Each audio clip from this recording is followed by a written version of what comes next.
Hello, everybody. Welcome back. We're here with Adventures in Fallout London. And basically, this is just to showcase um, what a cool freaking game Fallout London is and the amazing things that they have added. It the architecture, the posters, the foods, the lore, in some cases, um, and in this particular case, the vehicles. So yes, Gomez. So what I'm going to be sharing with you guys is an amazing vehicle that is from our universe, the real world, that is also in the Fallout London universe. And you just saw Gomez's tail, and he just leapt off the table. So let us check out the car. And here we have, in our universe, the Peel-50. It was originally made in from 1962 to 1965, and it was a 3 cubic inch single-cylinder engine that achieved a top speed of about 38 miles per hour. It is listed in the Guinness Book of World Records as the smallest production car in the world, and the smallest road legal production car in the world. There's the difference. It has it has no rear. It has no reverse gear rear. So to turn around, you basically get out of your car, you go in the back.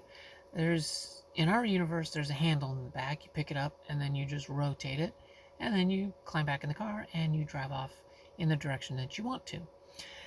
This car received its most famous showcasing when Jeremy Clarkson of this TV series Top Gear climbed into the car, drove through London,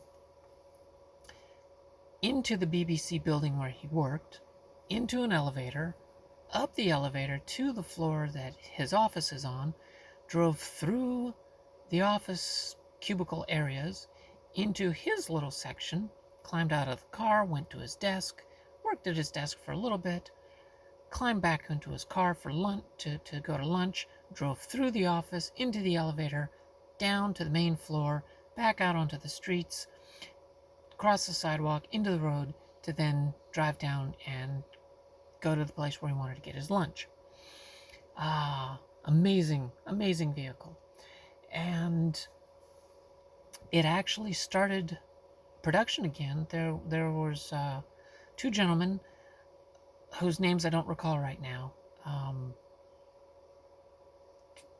I'm lucky to remember what I'm talking to you about right now. But there were two gentlemen who went on to a TV show, a reality show, which it was, but whatever, called Dragon's Den, where they stood in front of, what is it, 4 or 5? I think it's 5, so that you don't, you can't, basically, you can't have a tie. There's got to be like a whatever. Anyway, I think there's 4 or 5 people in it, and you ask them for money for a business that you want to start. And these two guys asked for £80,000 to start producing the Peel-50 again. And that was in 2011, as I believe I said.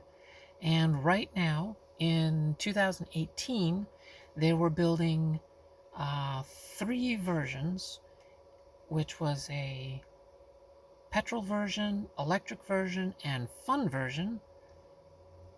There's not a lot of description of what the fun version was, and later they only produced 2 versions, which was petrol and electric.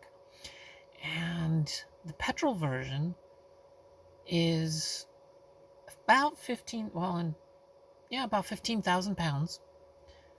costs £15,000. And which is actually, surprisingly, the petrol one is the most requested one in the UK. They don't build a lot. They build 15, hand build 15 per year. I guess it's only like 4 or 5 people or something are building these things. So it's here in this universe. As you can see, this is the Tater factory. This is the Tater, not the Peel, the Tater.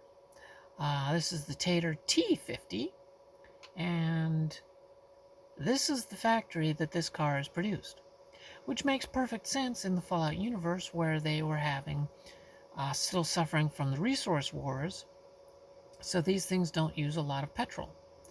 But let's see, you can see right here underneath the headlight, it does say Tater. It's a little pixelated, but I don't know why, it just is. But yeah, so that's the Tater, and of course the vans, and it's a very large factory that makes them. I have not gone in the factory yet, so I don't know what's in there other than Tater T50s, but I don't know what bad guys are in there. Anyway, but yeah, what I find strange is that the British public want the petrol version of the Peel-50, and the American customers want the electric version of the P50. And we in the United States kind of have a bit more access to petrol than the Brits do. So I would have thought that the electric version would be more popular in England, in Great Britain, sorry, there's a difference, than in the United States. But then again, there's a lot of people in the United States who buy a Toyota Prius. Yes, that's what it's called over in Britain. Actually, that kind of makes a little more sense than Prius. Anyway, the Americans buy the Prius and go, I own a Prius! And they don't really care. They're just doing it as a status symbol. Not all of them. Not all of them. I'm not generalizing. Well, I am generalizing. There are a lot of people who are not snooty stuck-ups who are buying a Prius for, fuel economy and stuff like that. But the batteries are actually not good for the environment, so Priuses are kind of not a good car. But anyway, and all the batteries are made in China. But anyway, I just thought that it was interesting that the electric version of the Peel-50 is more popular in the United States, which sells for £14,000. It doesn't say what it costs in dollars. It just says the Wikipedia the Wikipedia article just mentions the cost in British pounds. So it costs less for the electric version than the petrol version, but more people want the petrol version in Britain than the electric version, which is weird. But I love that this game has added this real world car, into their universe, and it comes with only a few differences between our universe and theirs. One is the headlight. The headlight, there is a single headlight on the car, but it's down a little further and does not have this little bulge on the hood, bonnet, trunk. I don't remember where the engine is. I don't remember if the engine's in the back or in the front. I think the engine's in the front, and then storage, and in this case a spare tire, thank you Gomez, are in the back. And then the other addition is the space age fin on the roof. The current Peel-50 does not have the fin or the bulge for the headlight. But other than that, and maybe not the spare tire boot area, I'm not sure. Because I have not been able to find too many pictures of the back of the Peel-50. So, yeah. But I still think it's awesome that this car is in this game. That Fallout London is using a number of actual real-world designs Falloutified into Fallout London. Yes. Um, they have cars here that you can see that it's based off of our universe Jaguar, or the Bentley, and the Mini Cooper. Oh my God, the Mini Cooper in Fallout. I gotta do a video of that. The Mini Cooper in Fallout London looks remarkably similar to our universe Mini Cooper. I didn't really notice much of a change. So yeah, let me just deal with Gomez so he doesn't whack the camera, hopefully. And there you go, good boy, good boy.